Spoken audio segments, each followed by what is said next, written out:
It's great to see everybody here this afternoon despite the several days of chaotic weather. It's great that we can come and celebrate a new year in 2018 in Mineral Wells.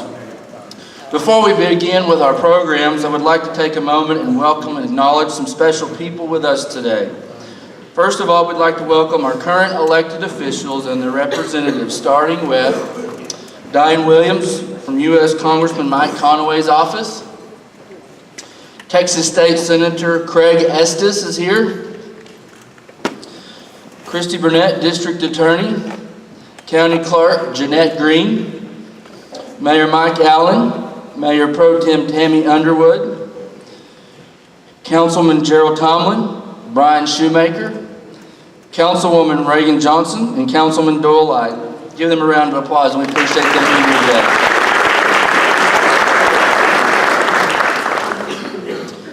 I would also like to take a moment and thank today's event sponsors. Your investment and support of the Chamber allows us to fulfill our mission by focusing our efforts to advance support and promote business and community. Without their support, we would not be able to continue to develop a culture that will support your business success. Our community developer and signature sponsor today is Waste Connections of Texas. I would like to thank David Barrett and his team for being such community partners for this event. Thank you, David.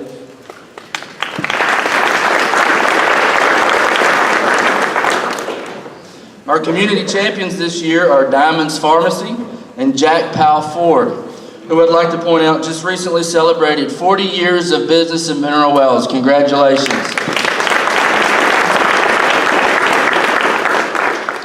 Our community boosters, Community National Bank and Parker Industrial Process Filtration, formerly PICO. Thank you all for being here and supporting us.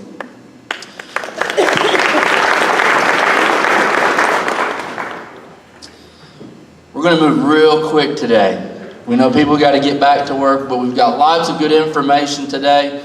And the first program that we're going to begin is Catherine Sack from the Texas Downtown Association. I got to know the Texas Downtown Association a few years shortly after I began at the Chamber, and they hosted a conference in Granbury. It was a very enlightening group of people. One of the great things about the Texas Downtown Association is it's a great mixture of people, whether it be municipalities, counties, Economic Development Corporation, Chambers of Commerce, Convention and Visitors Bureau, all together with a shared interest of vitalizing and focusing on downtown. Catherine Sack is the Executive Director of the Texas Downtown Association, a position she's held since 2007. Prior to joining TDA, she worked in the nonprofit sector as a city planner and as a project manager for a construction firm that revitalized historic buildings in New Orleans. She visited over 140 Texas downtowns in her travels and can't wait to add another amazing downtown to her list. Please welcome Catherine Sack.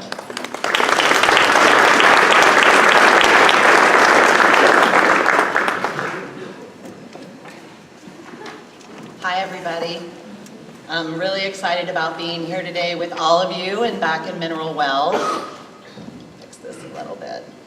As Brian was saying, TDA was founded in 1985 as a statewide nonprofit organization. We represent over 300 different members across the state. And one of the reasons why we exist is because the woman who brought the Main Street program to Texas, Annis Reed, recognized early on that not every community would be able to participate. And also, since Main Street is part of a state agency, they have some limitations about what they can do. So we aim to work with whoever cares about their downtown. We have small businesses, we work with chambers, cities, and towns of all sizes. And one of the things that we do as part of our programs and services is perform downtown assessments of communities. Ryan asked us to perform a downtown assessment here in Mineral Wells, and it was hard to figure out who we were going to include on this team because so many people wanted to be a part of it. Your downtown has amazing, beautiful architecture. There's so much potential here, and I want you to know that people outside of this community value what you have. So our assessment team, besides me, was Donna Dow from the City of Denison, Julie Glover from the City of Denton, Robert Smith, who's a downtown property owner and an active member of the Garland Downtown Business Association, and Scott Young, who's the president of the board of Historic Granbury Merchants Association. They're one of the oldest business associations in the state. Overall, after our visit here, we couldn't stop talking about the community. I got in my car to leave after the assessment, and Robert called me 2 minutes after I got on the road to say, can we just talk about what we just saw and what we did and the people that we met? And I got emails from the other team members who just wanted to talk about the different options that were available to you for your downtown, different ideas, and also just what's going to happen with this building? How could this building be changed? Downtown is a mirror of your overall community. What image are you projecting? For a lot of people driving into Mineral Wells, they might not know the rich history of your community, of the people that live here, of the variety of businesses that you have, but they do have a chance to glimpse into the buildings that line your downtown. What image does Mineral Wells project to people who are coming through? We know that the Baker has really dominated your downtown ever since it was developed in the 20s, and especially since its closure in the 70s. We think that by looking forward instead of looking back, you're going to have the most opportunities for success. And no matter what happens with the Baker, we truly believe that you need to focus and invest in downtown. Whoops, sorry. So why does downtown revitalization matter? What we found is that small business growth equals economic growth. Since 1995, small businesses have generated 65% of all new jobs in the United States.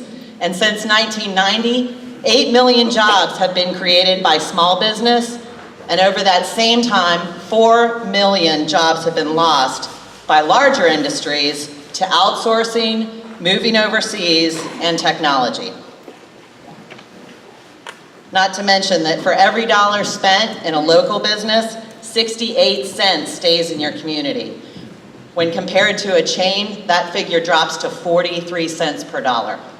So by investing in local small businesses, you're investing in your local economy. Primary job providers also look to downtown when they're determining whether they want to relocate or expand.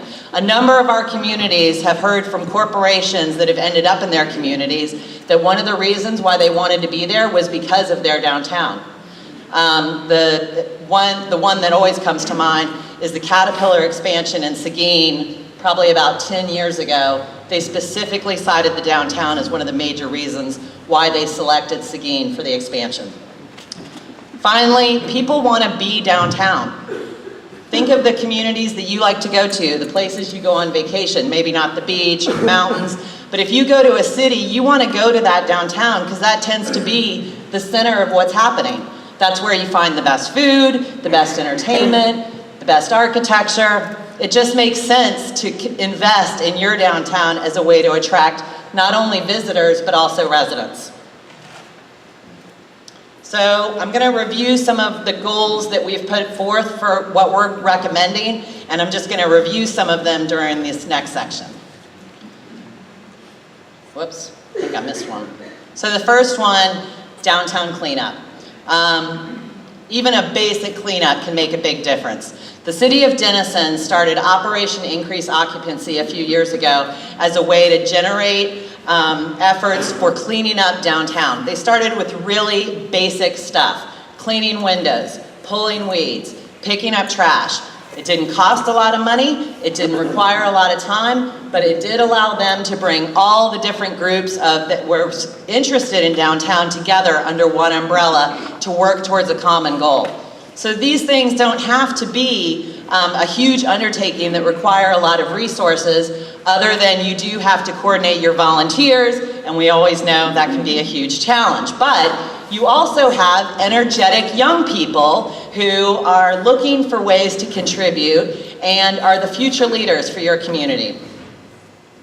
This project has been really successful in Denison, but because they were able to reach out to people that own buildings that had used them for storage, maybe who lived in other communities. They were able to start a dialogue, and they were able to open those lines of communication with those folks, not only so that they could clean up somebody's property, but I'll show you a little later about what other kind of fun things they did. So a downtown business association is something that we always recommend. Having a unified voice for downtown business owners is extremely important. Downtown business owners need to be active participants and partners for downtown revitalization. It's not a one-way street. The city can't lead the efforts on its own. The chamber can't lead the efforts on its own. And one business owner can't get it all done. But by working together, anything is possible, anything. It's also important for downtown business owners to be active and come under one organization so that they can plan and execute events and activities. So this is always a challenging concept in any town I go to, code enforcement. It is vital to enforce the code that has been adopted by the city. It's important to make sure that people are keeping their buildings safe and that they're not threatening public safety, health, and welfare, and also so they're not negatively impacting the buildings that are adjacent to them. And I'm not from Texas, I got here as soon as I could, and I know that property rights are very important to every Texan, but no one person's property rights are more important than anyone else's. And you have to hold everybody accountable for maintaining their property and for making sure that they're not negatively impacting the property values of those around them. So Sulphur Springs in East Texas is known for a pretty strong citywide code enforcement program that they send out daily notices when there's a code violation. And they've gotten good results because people recognize that if they don't take care of that issue, another notice is going to come the next day, and the next day, and the next day, and the next day, and it's not going to end until they take care of it. They've had a good response, and it's not too much to ask everybody to work together to make the community a better place. Other cities that have locally designated historic districts have adopted demolition by neglect ordinances, which allow them to fine property owners who allow the deterioration of historic property in those districts. That's just another option that the city might want to consider. So how do you reactivate these vacant downtown buildings? You want to build relationships with the owners of those buildings, let them know what's going on, let them know what events and activities are planned, and also share your vision for downtown. How can you get people on board if they don't know what the end result is? And I know that you have people that live outside of the community or people who aren't engaged, but it's time to get those people involved and active and on board with your plan. Up on the screen, you'll see that these window displays are being used differently. These are all vacant buildings. The ones on the left are in Denison. They had a group of volunteers that came out of that Operation Increase Occupancy. They used those windows for sporting events, to promote upcoming holiday celebrations, and also to promote Downtown Denison, which oversees their Main Street program. On the right is from the city of Paris. This is their annual Mannequin Night event, and they use their vacant storefronts. The high school kids dress up as different characters and act like mannequins in these storefronts. You get people of all ages in their downtown. The restaurants love it because people are coming and buying food. You get your kids involved in everything. The buildings are lit up and look amazing, and it's something that people look forward to all year long. Again, this is just about building relationships. And I'm sure some of these lights that are in some of these buildings are from generators, because we know that not always, there's electricity in every vacant building.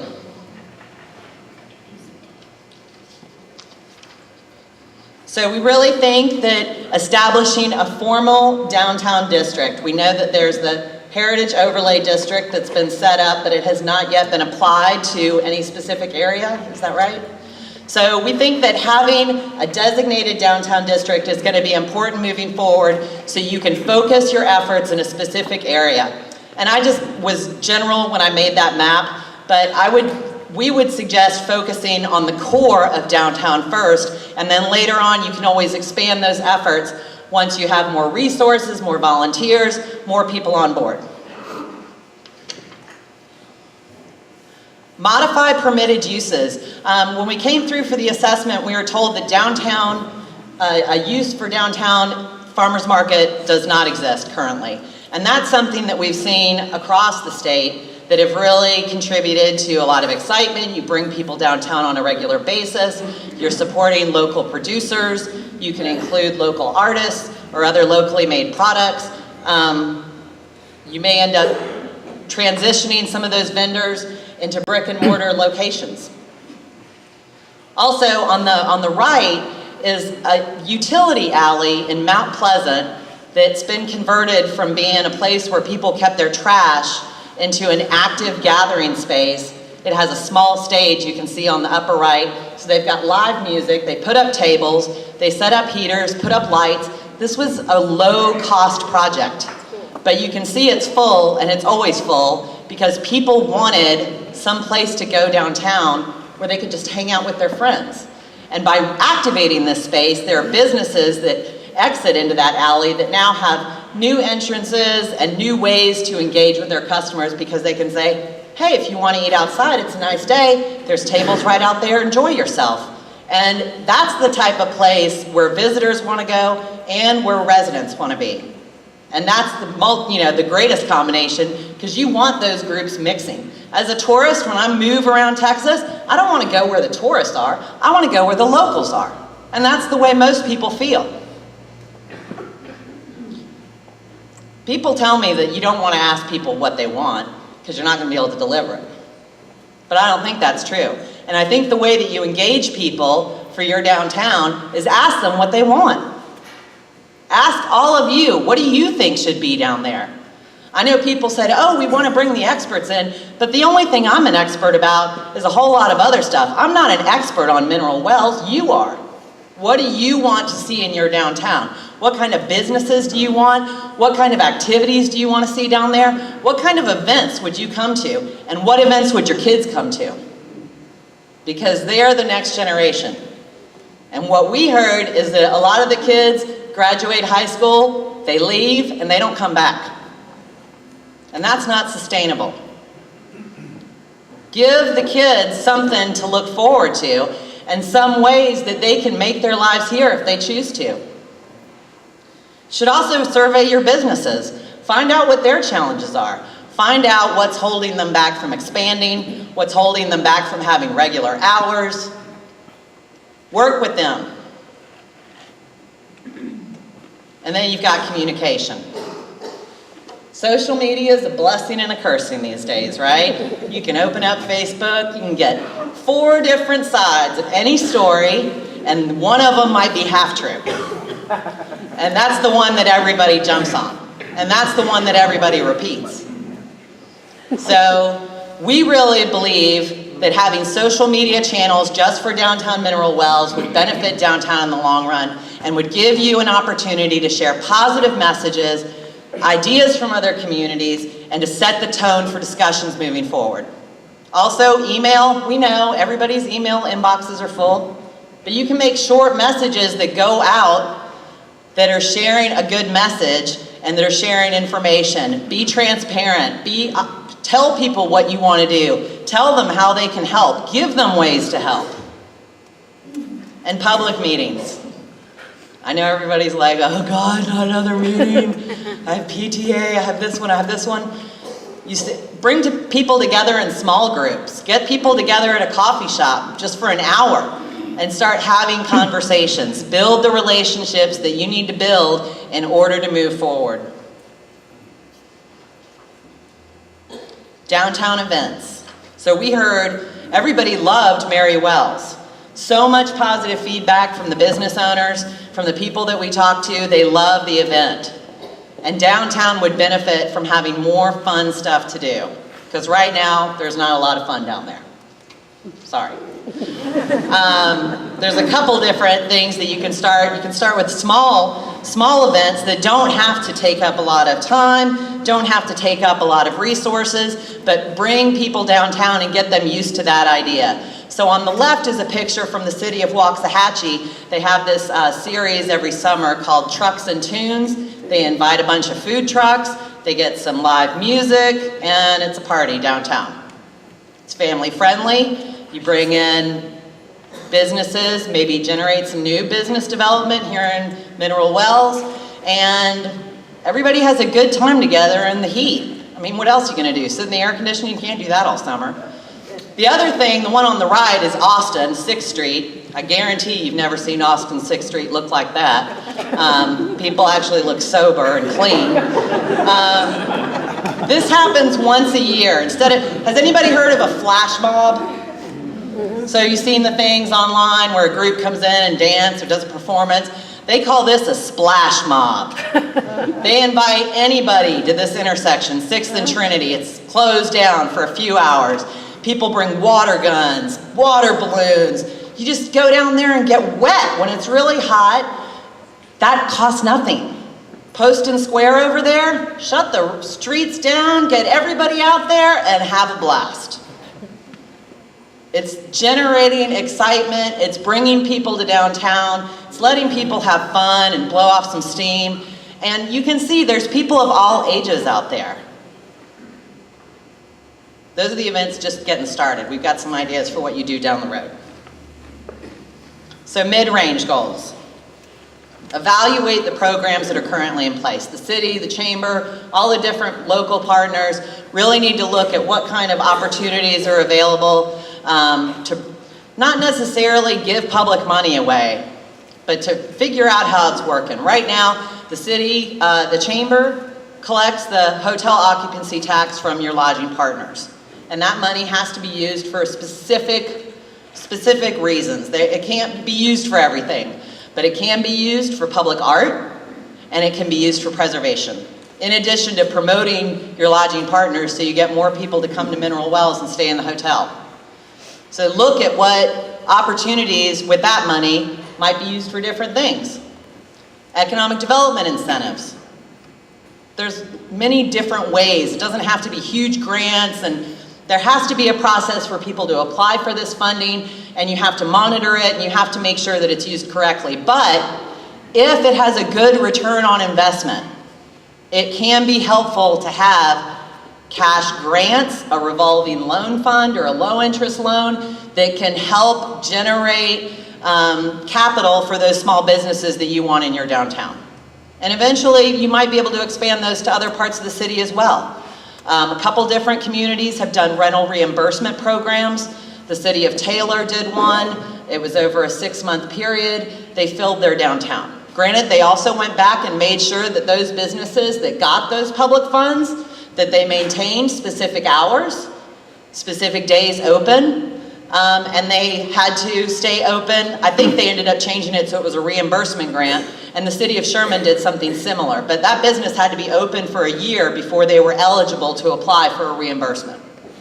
But even that little bit of, and it was only a percentage of the rent, they weren't paying 100% of the rent, a little bit can make a difference for a small business owner who's either just starting or who has been in business for a couple years and is taking some risk to expand.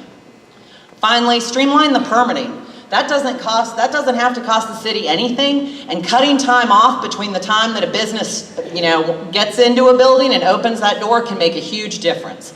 The city of Belton adopted a green tape permitting program instead of red tape as a way to streamline the permitting process for new business and expanding businesses, and to make it easier, because we all know that it can be very challenging to go to City Hall and get through that process. The process is there for a reason. Those I's have to be dotted, those T's have to be crossed, but there are different ways to make that process move a little more smoothly. All right, get these kids involved. I can't tell you what a difference it makes. The pictures up here are from Carthage. Their Carthage Main Street program started a youth advisory council. And when I heard about it, I called the manager up to see if she was willing to share information. And I was on the phone with her for 2 hours just learning about what she'd done. And she'd done all the research. She'd looked up, she'd found a whole book that was put out, a digital book, by Disney about starting a youth council. And she said, give my number to anyone that wants to do this. This is the best thing we've ever done. So I think there's 15 or 16 high school juniors and seniors that participate in this council. They have to do an application, they have to write an essay about why downtown is important to them, and they have to make certain commitments. Commitments that they are going to volunteer in the Main Street office, that they're going to attend a chamber event, that they're going to volunteer at a chamber event. That group is also responsible for one event per year and one fundraiser that benefits downtown. In their first year, those 16 kids planned and executed a homecoming street dance that was open to the public. They taped a commercial that was shown at all the games before homecoming. They hired a DJ, they got sponsors, they did all the decorations, they did the food. They owned this event. It gave them a connection to downtown, to the community. It makes them leaders, and it allows them to learn what it's like to be a community member. I know that the city of Harlingen is working on a new program with youth where they're learning how to make ceramic planters. They design them, they decorate them, and then those planters are going to be distributed across the downtown. Those kids are going to have that connection and a memory that they can't get from anywhere else. Downtown art. Downtown Mineral Wells could use some color, y'all right? So this is in Mansfield. On the left, the pianos. So y'all maybe have heard of this art piano idea that's popped up in a few different places. Well, there was a group that got together and decided they wanted to do something similar. They did a call for pianos, and they were inundated with people trying to get rid of pianos. They had so many pianos that people wanted to give them that they had to put a stop to it. So they worked with local artists who were dying to get an opportunity to paint a piano, who came up with their own designs. They painted these pianos. They're almost all upright. There was one baby grand that was donated, and they're located across their downtown. And they've got people not only coming from across DFW to see them, they've had people from other countries who want to see what they're doing. The murals on the right were painted by one local artist. He did 30 murals in 30 days. Some you can see stretch the entire side of a building. Others are, a foot tall. I think the smallest one is 6 inches. It's hidden down an alley. You can download a checklist and see if you can find all of them. And that artist and his wife currently own a small downtown business. They took over the first 20 feet of an ophthalmologist who'd been downtown forever. And they happened to be at our conference when we had a keynote speaker who encouraged people who had a lot of professional offices to consider this as an option. So the ophthalmologist's wife goes home and says, honey, we're gonna have a new business. And he was like, where? And she was like, in the front 20 feet of our office. So they put up a wall, and now Mary and Eddie Phillips have a shop there that features their own art, other people's art, local products. They made a little parklet in this parking spot in front of the office, created a little deck, and now when you go by there at 7 o'clock at night, the lights are on, there's people hanging out on the sidewalk. It's changed how people feel about downtown. And they have the same challenge as y'all. Highway 287 runs straight through their downtown. It's 4 lanes of traffic. It's not even 2 like what y'all have. There's even more disconnect between the street and people that are trying to walk. But they're changing downtown, one step at a time. Downtown art centers are another way to generate interest from your residents and from visitors. So the one on the left is Bastrop Art Center. I think it opened last year, the year before. They had a $500,000 grant from Art Place America that helped them put that together, in addition to multiple other grants and fundraising. On the ground floor, there are galleries and exhibit space, And on the second floor are studios that are rented out by local artists. They also have a wine shop on the first floor that attracts a lot of people. I don't know why. In the center is the Arts for Rural Texas in Fayetteville, Texas, population 250. Their population doubles on the weekends because there's people from Houston and Austin that have second homes, but their core population is 250 people. And they have a nonprofit arts center that's been in operation for multiple years, offers lessons to kids and adults, and they have a gallery that's open to the public. So when anybody tells me, oh, we could never make that happen, Fayetteville with 250 people got it done.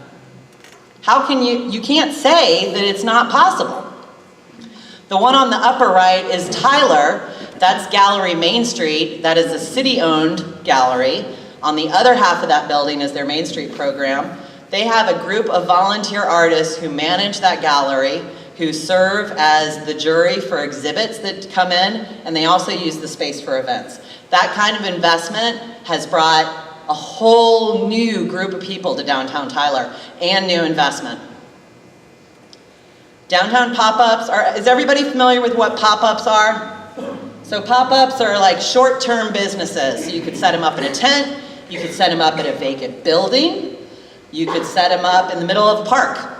It's just usually, it lasts a day, a weekend, a week, whatever you want to do. So these are a couple of really fun ideas. Linden, Texas, their population is under 2,000. They hosted a week-long pop-up event to try to fill some of their downtown vacant buildings. And to give some incentive for those pop-up businesses to move into permanent businesses, they offered a prize package to the first business that signed a lease. And that included some support from the city, technical assistance, I think some marketing assistance. They might have had a little bit of cash, but it wasn't really cash heavy. But it was exciting enough that they got somebody who signed a lease within a week of that event. Downtown Corsicana hosted a pop-up weekend last year that received an award from TDA for kind of their initiative. They didn't just do pop-up businesses, they did a pop-up beer garden, they did a pop-up dog park, they did a pop-up fashion show. They had so much success, there was so much excitement about this event, they ended up with 11 new businesses, and some of those were already in place before the event actually happened. Now, Corsicana is different than Mineral Wells, but they're similar in that they also have a lot of large buildings in their downtown, whereas their population has dropped. But generating that kind of excitement is something that attracts people not only from your community, but people from your region who are looking for opportunities.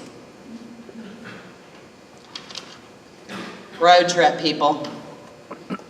Get a chamber person, a city person, EDC, grab some business owners, get in the car and drive somewhere else. Go talk to people that are making downtowns work and meet with their mayor, meet with their city manager, their chamber, their EDC, a planner, a business owner. Ask them what they've done. Ask them how they failed. Because sometimes that's where you learn more than from the successes. But get out of town, because it's easy to sit here and say, we can't do this, we can't do that, we tried that 20 years ago. It doesn't matter if it doesn't work 20 years ago, it's completely different now. Don't look back, look forward. And talk to people and find out how they made things happen.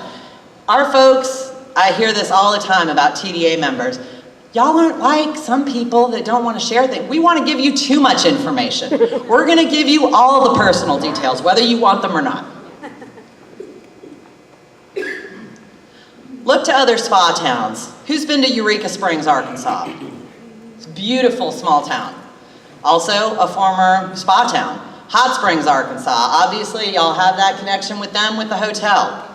There are some differences in how they've looked at managing their downtown, managing their springs, but you can learn from them. Steamboat Springs, Colorado, Saratoga Springs, Utah.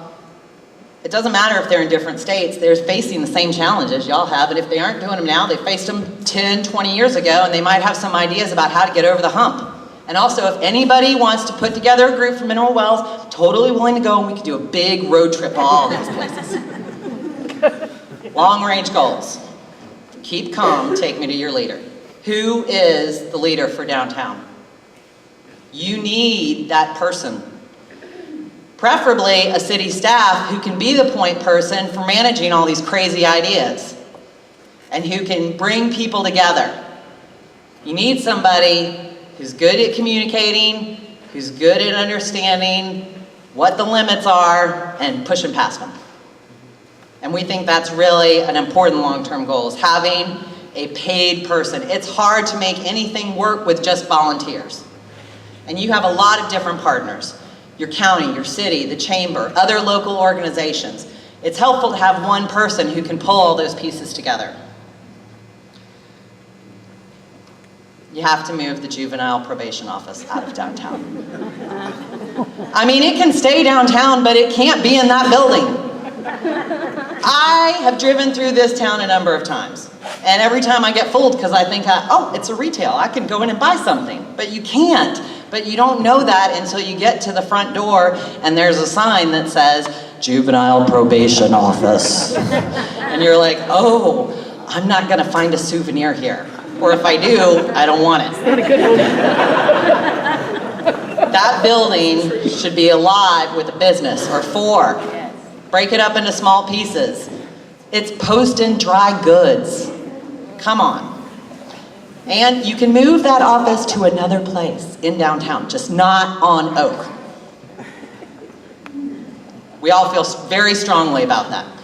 So, you also want to connect with your heritage, with different kinds of tourists. You have different kinds of people coming through for different kinds of reasons. You have the history nerds. I'm one of those. $8.6 billion in spending by heritage tourism in Texas. Don't you want a piece of that? Y'all have a cool town. You have a cool history. If you drink the water, you become healthier. Everybody needs that. You also have agritourism. What kind of food is grown around here? I don't know if you know this, but a lot of people in Texas like to eat. They like to enjoy local products, local food. They like to buy things that are made with local leather, local wool. How are you connecting with those folks? Seguin has a really popular pecan fest that celebrates the pecan. Nacogdoches does a blueberry festival that used to feature blueberry beer, ew, blueberry wine, maybe for dessert. Whatever you wanted with blueberries, they had it. And also Blanco, lavender. Has anybody been to the Lavender Festival in Blanco? It's beautiful, look how pretty that is. And it smells good. And we all know on a summer day, you can always use a new smell. A really fun event that's been done in a few different Texas communities, these pictures are from Mount Vernon, is a farm-to-table dinner. Shut down downtown, put some tables out there, bring everybody together to eat. They feature local food, local wine, local music, and people driving by are jealous because they want to know what's going on. And this is also a great way, this is a great event where you can bring in other partners. All of these events are great for bringing in other partners, but this one in Waxahachie, when they did theirs, they worked with a local culinary arts program that's at their, I think it's at their community college, but so those kids were cooking for locals. They're learning how to cook, they're learning how to serve. People there are learning about the program. They're probably gonna tell people, hey, did you know that we even had a culinary arts program in this town? In Bastrop, they worked with the local high school shop class to build all the tables that they used. So those kids got a different experience. And it's a great way to bring different people in. Different restaurants, different culture, different food. I mean, we have the best Mexican food in Texas. We have the best barbecue in Texas. But you know there's like 50 other things that we don't even know about yet. And an event like this might help you find some of those in your community. Finally, nature tourism. That's Port Isabel down on the bottom. They've obviously got a real hard time getting people connected to the water. Paladuro Canyon, they have to work a little harder to get people from the canyon into downtown Canyon.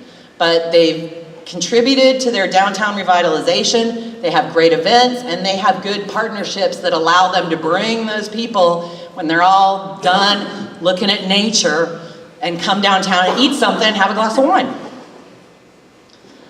A downtown visitor center should be a goal. This is in Denton. And I know y'all are like, they're so much bigger, they've got the university. There is no reason why y'all can't have something like this. So their downtown visitor center features an internet Denton radio. So they bring local bands in who are performing right there. There's glass windows so people walk in the square in Denton can look in and see what's happening. And then they can come in and they can buy a Denton branded shirt. They can buy a shirt for one of the local universities. They can get jewelry made by a local artist, or they have, Denton, they're kind of weird there. So they've got some other weird stuff in there. But it attracts people and people walk in. And they also have public restrooms. Now, all of you that say public restrooms are not important, you're wrong. Because everybody needs to go to the bathroom. Finally, you need to connect your local hotels and lodging partners. Once you've invested all this time and energy and resources into your downtown, you have to make sure that your local hotels know what's going on. I was in a downtown last year, staying at a hotel. The hotel was all the way out on the edge of town. They had no idea that there was even a downtown. The guy that drove me in the shuttle said, "What? Where am I going? What business?" It's a brewery. It's a brewery with a barbecue place next to it. He should have known about that. So that's why you have to educate people so that they know what's happening. You have to create a list and laminate it and deliver it to those people and tell them to keep it at the front desk. So when people like me come in and ask where to go to dinner, they don't tell me Applebee's. Because that's what they're telling people. They're not telling people about the local businesses. You have to educate them. And also when you do trainings, include those hotel staff so that you're creating different connections between your downtown business owners, your hotel partners. It's all about building those relationships. So again, we believe in downtown Mineral Wells. This team has been so excited. My husband asked me last night, "Oh my gosh, I feel like you've been going to Mineral Wells like every day." And I was like, "That's just because I've been talking about it every day." And I'm showing you a picture. Did you remember this picture that I showed you? Look at this building, it's amazing. There's so many possibilities here, y'all. The sky is the limit. Who's ready to sign up? Hands up. All right, that's pretty good. Thanks, y'all. My contact information is here, and Ryan can always hook me up too. So thanks for having me.